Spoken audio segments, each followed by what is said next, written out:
Students, history का chapter है first वाला, फ्रेंच रेवोल्यूशन। इंग्लिश मीडियम के लिए है ये फर्स्ट पार्ट जो है मैं आपको आज स्टार्ट करवाता हूँ। ठीक है, देखिए आपको इसकी एक कहानी है, बढ़िया सी कहानी। क्या ये ऐसी घटना है, सच्ची घटना पर आधारित चीज़ है। देखेंगे हम उसको स्टेप बाय स्टेप पढ़ने की कोशिश करेंगे। ठीक है, सुनना पड़ेगा आपको ध्यान से कि आपके लिए फ्रांस भी एक नया देश है। पहले आपको फ्रांस भारत के बारे में ही पढ़ा था, इस ऑफ फ्रांस यानी वर्ल्ड की हिस्ट्री की हम पढ़ेंगे। ठीक है, देखते हैं कि ये बता रहा है कि ऑन द मॉर्निंग जब हुई तो 14 जुलाई 1789 की मॉर्निंग में, ठीक है, और 14 जुलाई 1789 की सुबह पेरिस की जो सिटी थी, स्टेट था, है ना, city of Paris was in state of alarm. मतलब एक सबके सब क्या थे, क्रांति के लिए जुटे हुए थे। ठीक है ना, हाहाकार मचा हुआ था, मतलब ठीक है। तो सिटी ऑफ पेरिस जो थी, सिटी ऑफ पेरिस, ठीक है ना, ये एक अलार्म की स्टेट पे थी, हाहाकार मचा हुआ था सब जगह पे, स्टेट ऑफ अलार्म। ठीक है, अब जो किंग है उस समय, जो किंग था, किंग कौन था भाई? जो किंग था लुईस 16। कौन था? लुईस 16 ये किंग था। इस किंग ने अपने ट्रूप्स को ऑर्डर दे रखा था, ऑर्डर्ड ट्रूप्स जो होती है उनको ऑर्डर दिया हुआ था, ठीक है ना, कि वो क्या करें, मार्च करें टुवर्ड्स सिटी में, मार्च टुवर्ड्स सिटीज। जब ये इतनी सारी कंडीशन हो रही थी, लोग बहुत अत्याचार कर रहे थे, तो क्या सिटीज के अंदर मार्च करने के लिए बोल दिया इसको, पहले सिटी में आप आ जाओ। अब ये भी थी, अब एक र्यूमर फैल रहा था। र्यूमर का मतलब होता है अफवाह, ठीक है ना। र्यूमर्स ये भी लोगों में फैलाया जा रहा था कि किंग जो है जल्दी ही क्या कहेगा, ऑर्डर देगा उसी ट्रूप्स को अटैक करने के लिए, ट्रूप्स को, ठीक है ना, टू फायर करने के लिए कहेगा, गोलियां चलाने के लिए कहने वाला है, ऐसे अफवाह फैल गई थी। ठीक है, उसी समय कहते हैं कुछ 7,000 लोग जो थे, 7,000 men एंड वुमेन्स, ठीक है ना, ये सब गैदर्ड हो गए थे, gathered in front of the town hall, ठीक है ना, एंड डिसाइड, अब इन्हें इकट्ठा हो गए, उन्हें decided to form a people's militia, form a people's लोगों की मिलिटिया ने आर्मी बनाने के लिए। ये 7,000 लोग जो थे वो इकट्ठे हो गए थे, क्या करने के लिए, अपनी आर्मी बनाने के लिए, ठीक है ना, टाउन हॉल की दीवार के सामने। फाइनली क्या हुआ, आखिर में एक ग्रुप था 700 पीपल्स का, यानी कि सेवरल हंड्रेड्स, हजारों लोगों का जो हुजूम है, जो झुंड है, ठीक है ना, वो मार्च करने लगा। क्या कर रहा है वो? मार्च कर रहा, मतलब चल रहा है, किसकी तरफ चल रहा है? Towards eastern parts of the city. इस सिटी के पूर्वी किनारे की तरफ चलने लगे, ठीक है ना। वहां पे एक क्या था, एक किला था, कौन सा किला था? बास्टिल का एक किला था। इस बास्टिल का किले को रिंग कीजिए, स्टॉर्म का मतलब वहां पे हमला बोल दिया उन्होंने। फोर्ट्रेस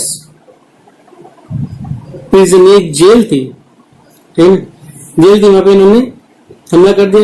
इनको यहाँ पे आशा थी,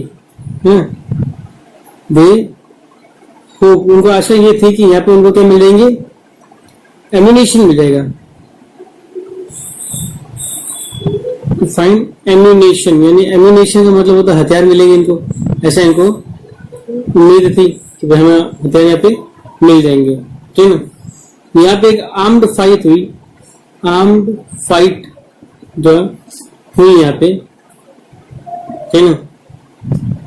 जब किले की रक्षा कर रहे हैं ना, तो किले की रक्षा में जो गार्ड उनके साथ फाइट होगी, आर्म्ड फाइट हुई, जिसमें कमांडर जो था बास्टिल का, है ना, दैट फॉलोड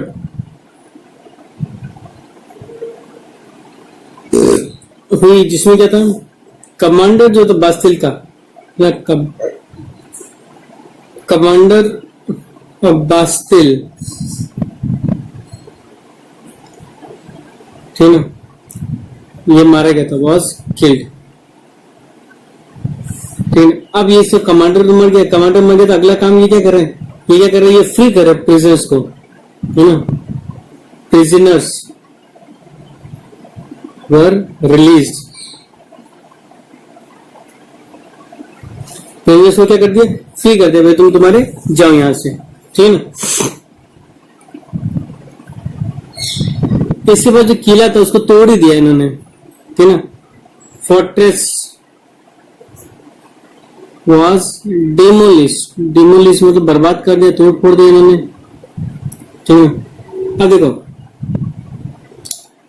एक एक टुकड़ा जो है ये अपने साथ में उठा के लेके चले गए, मार्केट में सेल कर दिया उन्होंने उसकी एक ईंट का, ठीक है ना। अब देखो वो जो दिन था जो पेरिस के अंदर क्या था, राइट्स फैल रहे थे, राइट्स का मतलब होता है दंगे, ठीक है ना, राइट्स फैल गए थे, लोग हर जगह पे, मतलब सरकार के जो लोग हैं, जो सिपाही, उनके साथ झगड़ा इनका शुरू हो गया पब्लिक का, ऐसा काम हर जगह चल रहा था, ठीक है ना।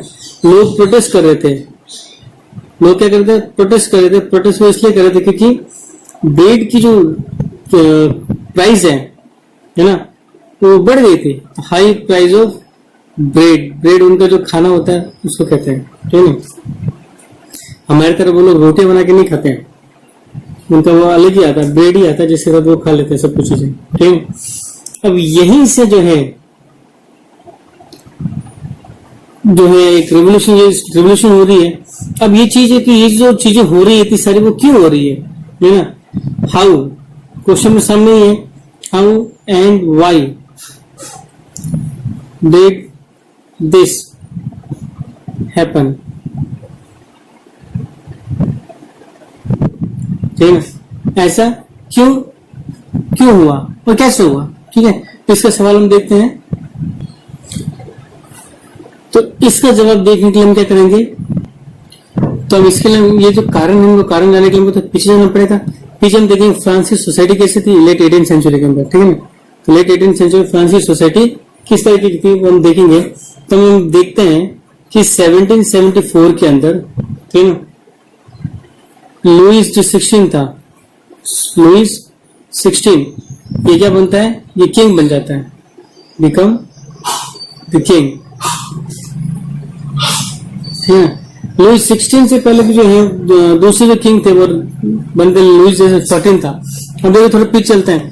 लुईस 14 जो था बड़े खतरनाक शासक था, बहुत अत्याचारी शासक था, ठीक है। इसने वर्सेलिस का महल बनवाया था जिसमें उसने उस समय करोड़ों रुपए खर्च कर लिए थे। तो वर्सेलिस की जो महल था उसमें जब इसने बहुत से करोड़ रुपए खर्च किए थे तो वो सब पैसे जो है इसने जनता से कर के रूप में वसूल किए हुए थे सारे, ठीक है।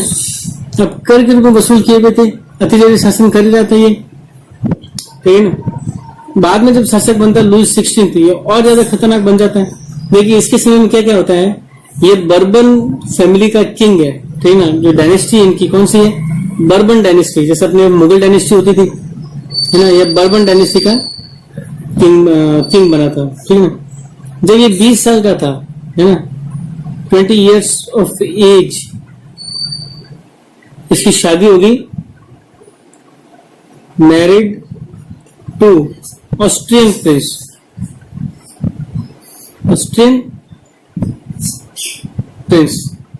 सॉरी, ऑस्ट्रियन प्रिंसेस से इसकी शादी हो गई थी, ठीक है ना। ऑस्ट्रियन प्रिंसेस का जो नाम था वो था मैरी एंटोनेट, ठीक है ना, एंटोनेट, ठीक है ना, इसका नाम था। अब देखो किंग बन रहा है, जब राजा बन रहा है तो इसका खजाना कैसा है, ठीक है ना, खजाना बोलते ट्रेजर, ट्रेजर कैसा है, एम्प्टी है, खाली पड़ा उसका खजाना, ठीक है ना। और खजाना खाली है, इसका रीजन क्या है, इसका रीजन ये है कि बहुत लंबा लड़ाई लड़ते थे ये, है ना, यानी जो वॉर है, वॉर कॉज्ड ट्रेजर एम्प्टी। इस लड़े हुए ने क्या किया, इनके ट्रेजर को क्या कर दिया था, खाली कर दिया था। लड़े हुए की वजह से इनके ट्रेजर क्या हो गया, खाली हो चुका था। ठीक है, अब इसके बाद भी क्या है, देखिए इसके बाद क्या है कि इनको अपना एक्सपेंस निकालना है। एक्सपेंस, अब ये एक्सपेंस भी होता है। एक्सपेंस किस पे हो रहा है, एक्सपेंस हो रहा है ऑन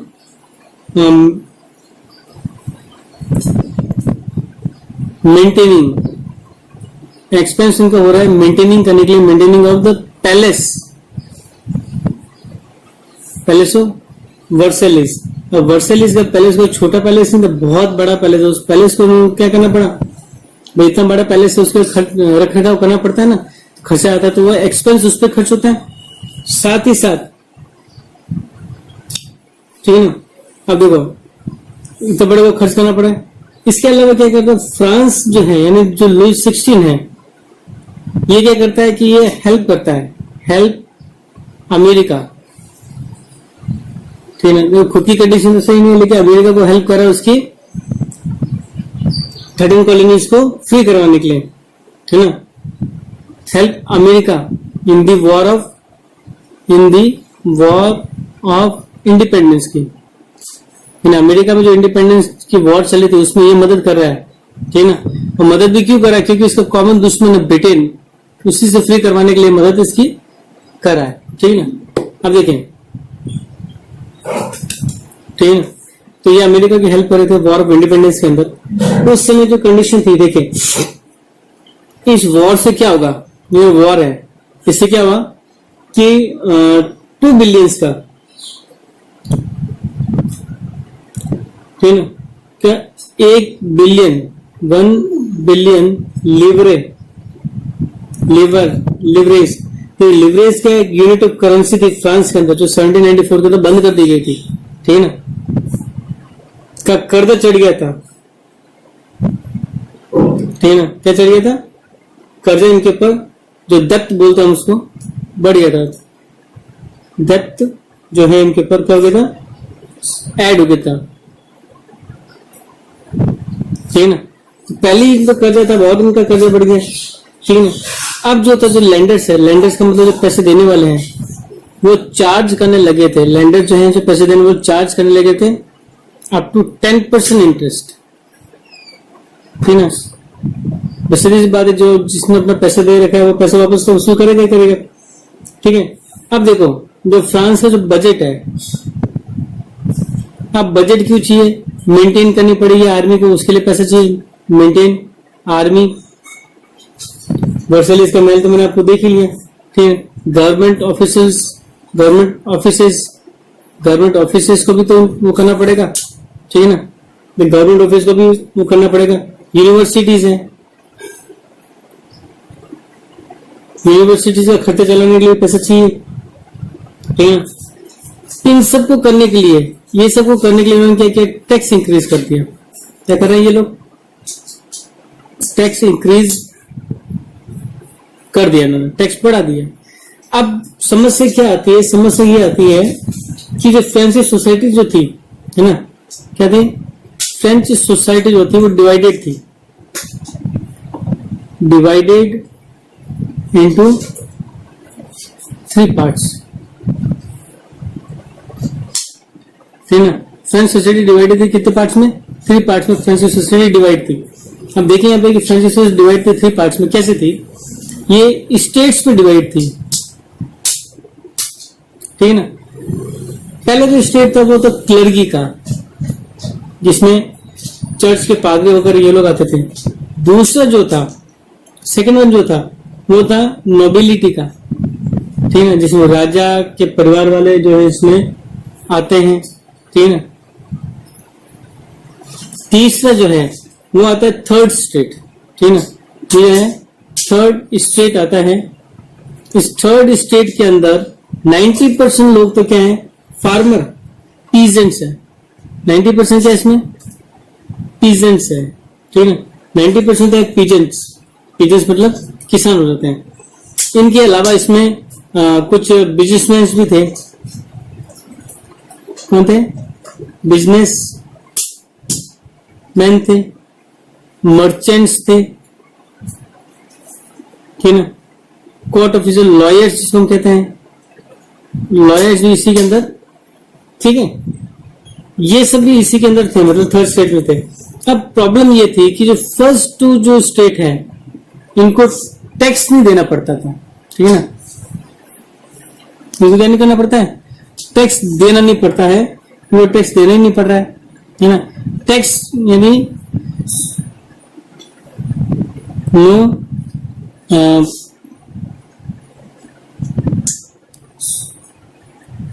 नो पेइंग टैक्स, इनको टैक्स नहीं देना पड़ता है, ठीक है ना। टैक्स केवल इनको पड़ता है, देना पड़ता है, टैक्स केवल ये पे करते हैं। इट मीन्स जो टैक्स है, टैक्स है paid by only third state, ठीक है।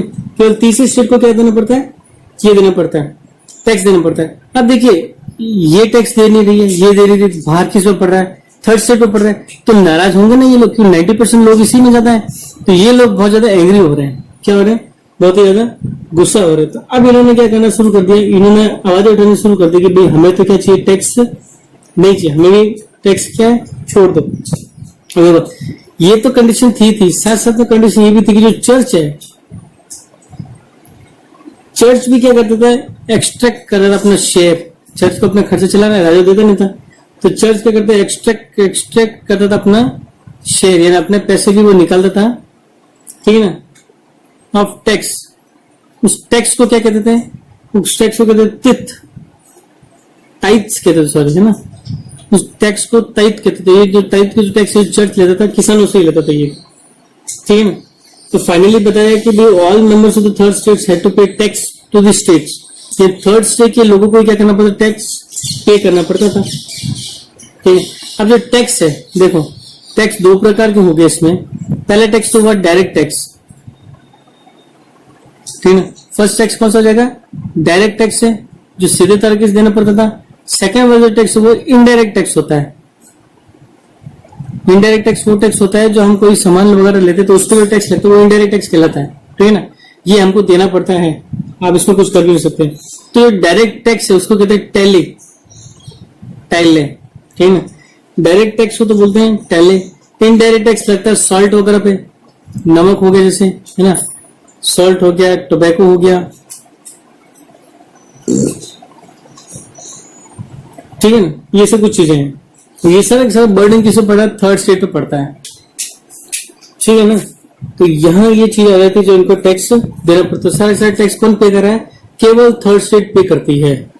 अब देखिए, अब आगे कहानी शुरू होती है स्ट्रगल टू सर्वाइव, यानी अब ये लोग क्या करते हैं, स्ट्रगल करेंगे, दी स्ट्रगल टू सर्वाइव। अब उस कंडीशन ऐसी थी कि इन लोगों के लिए जीना बहुत मुश्किल था। कैसे था, तो हम बात करते पॉपुलेशन की, बात कर लेते पहले, सीधे सीधा बात करते पॉपुलेशन की। तो जो पॉपुलेशन जो थी उस समय, ठीक है ना, पॉपुलेशन थी 1715 के अंदर 23 मिलियंस, कितनी थी, 23 मिलियंस थी, जो 1789 में बढ़कर कितनी हो गई, 28 मिलियंस हो गई।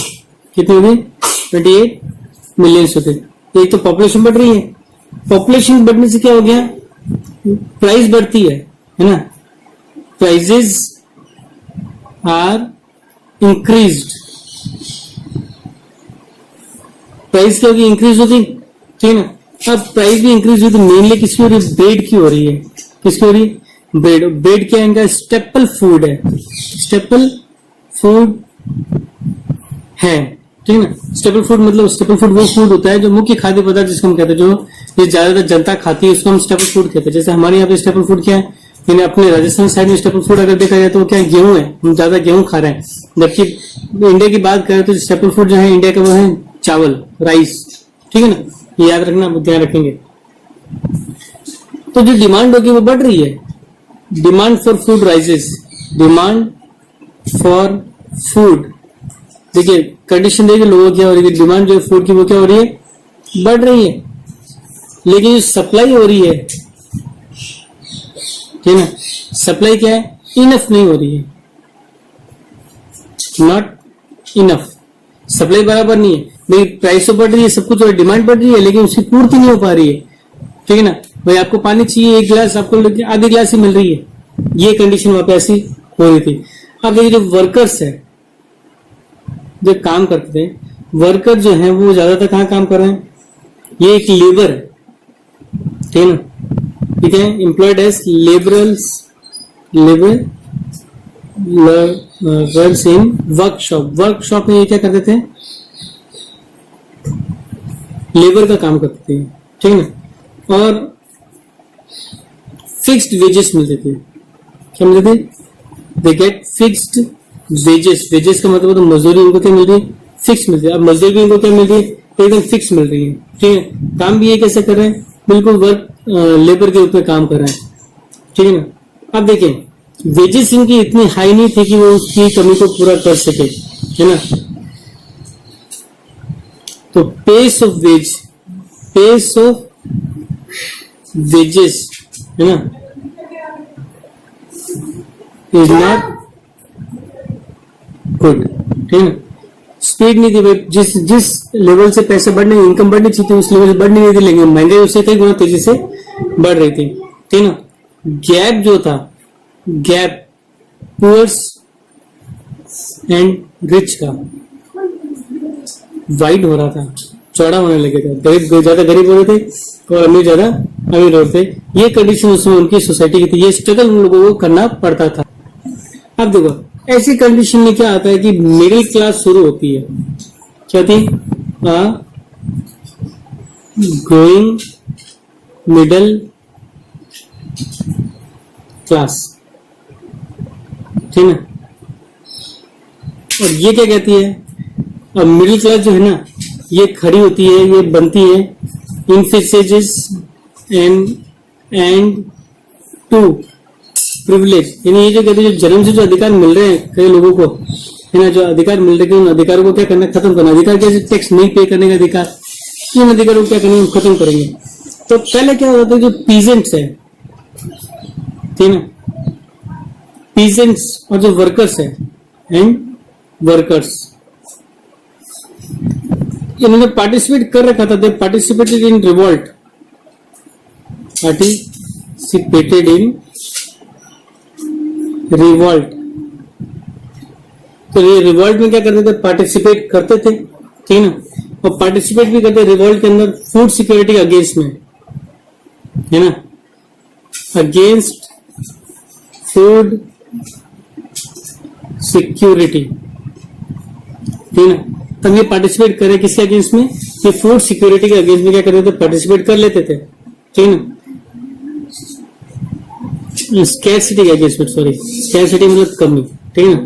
लेकिन इनके पास ये मीन्स की कमी थी, lack of means and programs, है ना, टू कैरी। अब इनके पास चीज में थी, लेकिन उनकी कोई योजना नहीं थी और उनके साधन नहीं थे, ठीक है ना, फुल स्केल प्रोटेस्ट करने के लिए, फुल स्केल प्रोटेस्ट की, ठीक है ना। अब छोटे छोटे लेवल पे तो कर रहे थे, लेकिन बड़े लेवल पे कर नहीं पाते थे, क्योंकि इनके पास थे ही नहीं, साधन भी नहीं थे, और ना तो इनके पास कोई योजना थी, ना कोई ऐसा कोई नेता था जो इनको ऐसा कुछ कर सके, बता सके, ठीक है ना। तो इससे क्या होता था, तो अब थर्ड ग्रुप के अंदर देखो, थर्ड जो ग्रुप है, जो थर्ड जो स्टेट हम जिसको कहते हैं, थर्ड स्टेट के अंदर अब पीजेंट्स और वर्कर तो कर, लेकिन वो मीन्स है नहीं, ये भी है थर्ड स्टेट्स में आते हैं। लेकिन अब यहाँ पे जो एजुकेटेड लोग हैं, एजुकेटेड पीपल्स एंड बिजनेसमैन जो हैं, उनको ये टास्क लेना पड़ा है, टू टेक दी टास्क। अब ये काम इन्होंने अपने हाथ में ले लिया। अब देखिए जब ये अपना काम इन्होंने अपने हाथ में ले रहे हैं, ठीक है ना, तो ये जो मर्चेंट्स हैं, अब देखो जो बिजनेसमैन है, बिजनेसमैन कैसे बन रहे हैं देखते हैं थोड़ा सी बात।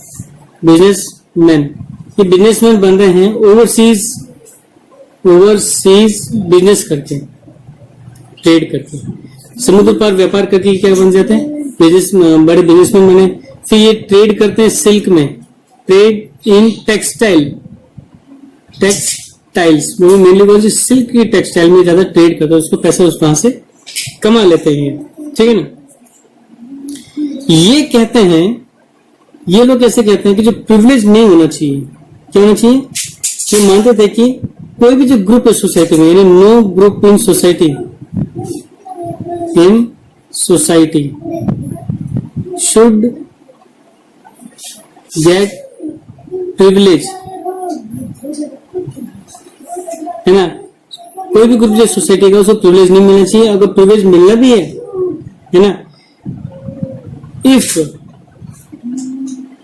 he should given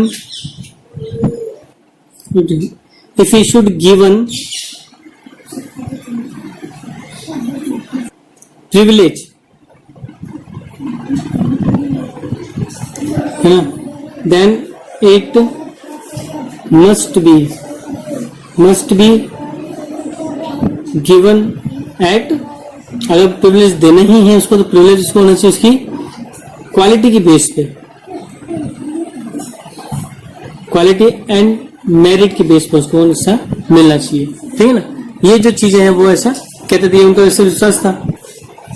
अब देखिए इस कंडीशन के अंदर क्या होता है कि कुछ ऐसे लोग हैं जो पढ़े लिखे लोग हैं, कुछ फिलोसोफर्स हैं, फिलोसोफर्स। अब जो फिलोसोफर्स थे, फिलोसोफर कौन से, जैसे एक जॉन लॉक था, जॉन लॉक, ठीक है ना, और एक था जीन जैक्स रूसो, बहुत फेमस है भैया, ठीक है ना, जैक्स रूसो, ठीक है ना। इन्होंने भी जो इस चीज के लिए परिवर्तनों के लिए आवाज उठाई थी, ठीक है। लॉक ने एक पुस्तक लिखी थी, बुक लिखी थी लॉक ने, ठीक है, लिखे थे टू ट्रीटीज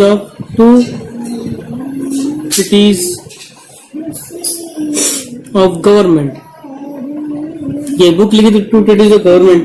और इसके अंदर इन्होंने बताया था, इसमें इन्होंने कहा था, लॉक कहते हैं कि एब्सोल्यूट राइट जो है ना मोनार्च का, वो नहीं होना चाहिए। मतलब ये कहता है कि मोनार्च जो है, मोनार्च, ठीक है ना, मोनार्च का मतलब होता है rule of king and queen, इसका मीनिंग होता है rule of king and queen, ठीक है ना। तो मोनार्च का जो रूल है, ये कहता है कि जो मोनार्च का जो रूल है वो होना नहीं चाहिए था, यानी नो राइट,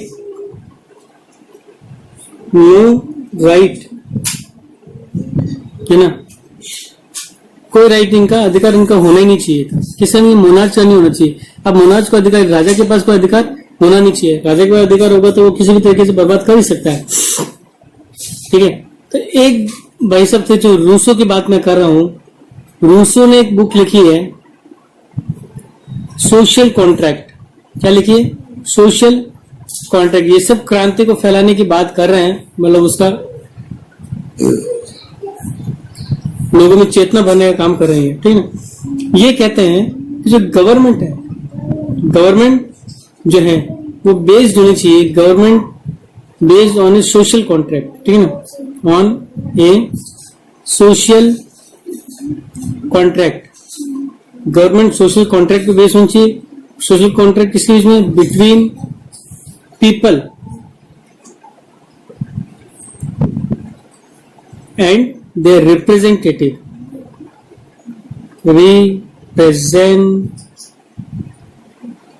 ठीक है ना। ये कहते हैं कि जो गवर्नमेंट है वो किसी बेस होनी चाहिए, सोशल कॉन्ट्रैक्ट में होनी चाहिए, सामाजिक समझौते पे होनी चाहिए, जो कि लोगों और उनके प्रतिनिधि के बीच में हो। ऐसी ये सरकार चल रही है, जो हमारे यहाँ पे आज जो सरकार चल रही है वो कुछ ऐसी ही सरकार चल रही है, ठीक है। फिर देखिए एक और फिलोसोफर निकले हैं, मॉन्टेस्क्यू,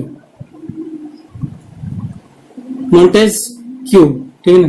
मॉन्टेस्क्यू कहते हैं भाई साहब, ये कहते हैं कि इनकी एक बुक है the spirits of law, spirits of the law, इस बुक के अंदर ये भाई साहब कहते हैं कि जो पावर्स जो होनी चाहिए, powers should be divided into किसमें, पहला लेजिस्लेचर में, इनटू लेजिस्लेचर, सेकेंड वन है ना एग्जीक्यूटिव में। एग्जीक्यूटिव का मतलब होता है वो जो नीतियों को क्या करते हैं, लागू करते हैं। एग्जीक्यूटिव जो सरकार करती है वो सारा काम, है ना। और फॉर द जुडिशरी, ये ऐसी बात रखने वाले कौन थे, मॉन्टेस्क्यू। तो मॉन्टेस्क्यू कहता है कि जो ये अपनी किताब इसकी द स्पिरिट ऑफ लॉज में ये कह रहा है कि जो पावर्स वो डिवाइड होनी चाहिए। गवर्नमेंट की जो पावर्स है, पावर्स ऑफ गवर्नमेंट है ना, of government should be divided into legislature, executive and judiciary. ये इन तीनों में बटी हुई होनी चाहिए, किसी एक हाथ में होनी नहीं चाहिए थी, ठीक है ना। अब ये जो मॉडल है, दिस मॉडल, दिस ये जो मॉडल है adopted by America, USA after independence। Independence मिलने के बाद में इस मॉडल को अपनाने वाला कौन था, यूएसए था जिसने इस मॉडल को अपनाया था, ठीक है ना। आप देखिए कि ये जो सब चीजें हैं, इनकी जो बातें थी, अब इनकी बातें डिस्कस होने लगी थी, discuss in the coffee shop. Coffee shop जब भी कॉफी पी रहे, कॉफी शॉप्स, टी शॉप्स में बातें करते थे, ठीक ना। और बुक्स के, न्यूज़पेपर के मीडियम से भी डिस्कशन होता था, थ्रू बुक्स, न्यूज़पेपर, ऐसा डिस्कशन हो जाता था, ठीक ना। अब देखो ये है कंडीशन इस समय की, ये है बातें, ठीक है ना। तो ये उसमें सोसाइटी थी जो किस तरीके से चल रही थी, ठीक है। ये कुछ इंपॉर्टेंट क्वेश्चन है, इंपॉर्टेंट क्वेश्चन आपका आंसर देखेंगे, पीडीएफ फॉर्मेट में मुझे ये सेंड करेंगे आप, ठीक है। Thank you very much.